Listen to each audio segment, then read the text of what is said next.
மத்தியானம் போட்ட சாப்பாடு இப்போ தான் சாப்பிடுது. மணி என்ன ஆகுது இப்போ? 6 மணி ஆகுது. மத்தியானம் போட்ட சாப்பாட்டை இங்கே வந்து நான் ஆட்டம் போட்டுக்கின்னு இந்த காக்காய்ங்களை விரட்டிக்கின்னு அதுங்களுக்கெல்லாம் டாவடிச்சிக்கின்னு தான் நான் சாப்பிடுவேன் அப்படின்னு இவ்வளோ நேரம் அதை தொடலம்மா. வெயில்ல எங்கே மெத்த மேலே வர்றது? முட்டை மாடிக்கு போட்டு சாப்பாடு வச்சேன், படிக்கட்டு மேலே வச்சேன். வாங்க எங்கேயும் சாப்பிடாத. இப்போ வந்து தான் அந்த தட்டை காலி பண்ணுச்சு. அது இந்த குருவிங்களை பார்த்துக்கின்னு காக்காய்ங்களை பார்த்துக்கின்னு அதுங்க சாப்பாடு எடுக்க வரும்போது அதுங்களை விரட்டி விட்டுக்கின்னு அப்படி குஷியாக சாப்பிட்டா தான் பப்பிக்கு சாப்பாடு இறங்குது. அதனால தான் இங்கே வந்து தான் சாப்பிடுவேன்னு அடம் பிடிக்குது.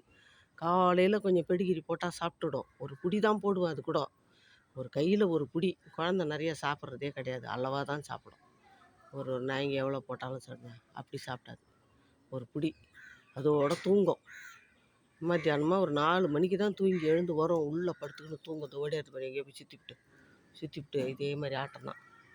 ஆட்டம் போட்டுட்டு வர வேண்டியது. இதே தான். ஒழுங்காக சாப்பிட்றதே கிடையாது. கொஞ்சம் தான்மா சாப்பிடும். ஆனால் பர்சனாலிட்டியாக இருக்குது பாருங்க. அளவுக்கு அதிகமாக சாப்பிடாது குழந்தை.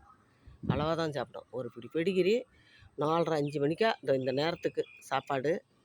நைட்டுக்கு ஏதாவது 2 இட்லியோ ஒரு தோசையோ அந்த மாதிரி அளவாக தான் குழந்த சாப்பிடும். அளவாக சாப்பாடு. அதான் அழகாக இருக்குது பாரு. பர்சனாலிட்டி பாருங்கள் எப்படி இருக்குதுன்னு. அழகு பர்சனாலிட்டி பாருங்கள் உடம்பு. குழந்த நல்ல குழந்தம்மா இது. எங்கள் பப்பியே முகத்தை காட்டுற என் தங்கமே. உன் முகத்தை காட்டு. அழகு முகத்தை காட்டுடி தங்கப்பட்டு. இதுக்கு மசாஜ் சீப்லாம் வாங்கி வச்சுக்குது. அதில் தான் இப்போ முடி கொட்டுது. நல்லா முடி கொட்டுது. அதுக்கு முடி கொட்டுதுன்னு டாக்டருக்கு கேட்டால் டாக்டர் வந்து என்ன மருந்து அது ஒரு டானிக்கு கொடுத்தாரு. விட்டா பெஸ்ட்டுன்னு ஒரு டானிக் கொடுத்தாரு. அந்த டானிக்கை பார்த்தா பெரிய பாட்டில் கொடுத்துட்டான் 490 அதை தான் ஊற்றி கிடக்கிறேன். அப்புறம் இதுக்கு காதுக்கு மருந்து, உடம்பு கச்சிக்கினா அதுக்கு ஒரு மருந்து எல்லாம் டாக்டர் கொடுத்துக்கிறாரு. எல்லாத்தையும் குழந்தை கரெக்டாக கொடுப்போம் பாரு. குழந்த நல்லா இருக்கட்டும்னு சொல்லிட்டு நம்மளை நம்பி வந்தது. யாருமே நாட்டு நாய் வளர்க்க மாட்டேங்கிறாங்க. ஜாதி நாய் 25,000 30,000 மொசுன்னு தூக்கி வச்சுக்கின்னு வாய் பெருசாகுது. கண் இருக்கிற இடமே தெரில, கண்ணை சுற்றி முடி. அது மாதிரி நாய் வளர்க்குறாங்க எல்லாரும். ஆனால் அதுங்களுக்கெல்லாம் ஒரு தைரியம் கிடையாது. நமக்கு முன்னே கட்டில் மேலே பெட்டு மேலே படுத்துக்கின்னு வீட்டுக்குள்ளே பெட்டு மேலே படுத்துன்னு தூங்குறது. அதுக்கு என்ன சவரஷ்ன பெட்டோம் கிட்டோம். நம்ம பக்கத்தில் படுத்து தூங்குறதுக்கா நாய்? நம்மளை காவல் காக்கணும். நாயின்னா இதுங்க தான்மா.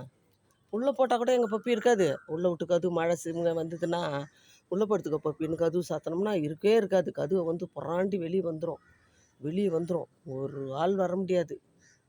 எங்கே வந்தாலும் ஒரு சின்ன சத்தம் கேட்டால் ஒரே குலைக்கும். இது குலைக்கிற சத்தம் கேட்டால் திறனை 10 கிலோமீட்டருக்கு ஆனாண்டு ஓடிவிடுவோம். அப்படி குலைக்கும். இதுதான் நாய்ங்க. நாயின்னா நம்மளை காவல் காக்கிறது தெய்வங்க. காவல் தெய்வங்க தான் இதுங்க. இதுங்களை போட்டு பெட்டில் பக்கத்தில் படுக்க வச்சுக்கின்னு அதுங்களுக்கு இதுக்கும் தான் ஊசி போடுறேன் நான். எல்லா மருந்து சவரஷ்ணம் எல்லாம் செய்கிறேன். எங்கள் பப்பிக்கும் நல்லா தவறாத ஊசி போட்டுருவேன். டாக்டர்கிட்ட தூக்கின்னு போயிருந்தோம். இப்போலாம் ப்ளூ கிராஸுக்கு சொன்னால் வந்து போட்டுடுறாங்க. இந்த வருஷம் கூட போட்டேன் நான். எதுவுமே நிறுத்துறது இல்லை என் குழந்தைக்கு. நல்லா சாப்பாடு. நம்ம சாப்பிட்ற சாப்பாடு தான். நம்ம சாப்பிட்ற சாப்பாட்டை தான் சாப்பிடும். பார்த்து வளர்த்தோம்னா அதுங்க நம்ம கூட ஒரு ஆளாக வளருதுங்கல்ல.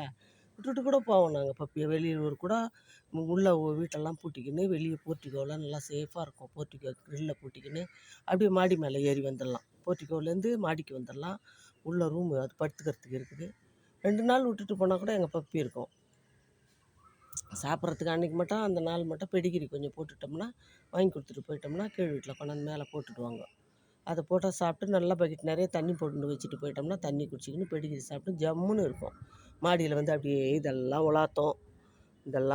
இந்த ரூமில் இருக்கும். கீழேயும் ரூம் இருக்குது. நல்லா கிரில் கேட்டு சேஃபாக இருக்குது. யாரும் வர முடியாது. பத்திரமா பார்த்துக்கோ வீட்டை. இப்போ 2 நாள்னா நம்மளை தேடாது. அது பாட்டுக்கே இருக்கும். அது மாதிரி நல்லதுங்க தெரியுமா. நம்ம இதுங்களுக்காக எங்கேயும் ஊருக்கு போகாமல் ஜாதி நாயெல்லாம் வாங்கிட்டு வெளியேட்டுன்னு போக முடியாது. அதுங்களும் வாயில்லா ஜீவனுங்க தான், தப்பாக சொல்லலை. அதுங்களும் ஜீவனுங்க தான். அது ஆசைக்கு வளர்க்குறாங்க. அது அவங்க பணக்காரவங்க வளர்ப்பாங்க. நம்மளுக்கெல்லாம் நம்ம கூடவும் இருக்கணும். நம்ம மனுஷால் மாதிரி இருக்கணும். நம்ம வீட்டை பார்த்துக்கணும். தான் திறந்து போட்டு தூங்கிட்டா கூட ஒரு நாளைக்கு தூங்க மாட்டான். அந்த மாதிரி சப்போஸ் எப்போனா தாப்பால் போட மறந்துட்டோம்னா கூட அதுவாக பப்பி இருக்குதுல்ல தைரியமாக தூங்குவோம். கவலை கிடையாது. அது மாதிரி இது காவல் தெய்வங்க இதெல்லாம் காவல் தெய்வங்க. ஆமாம்.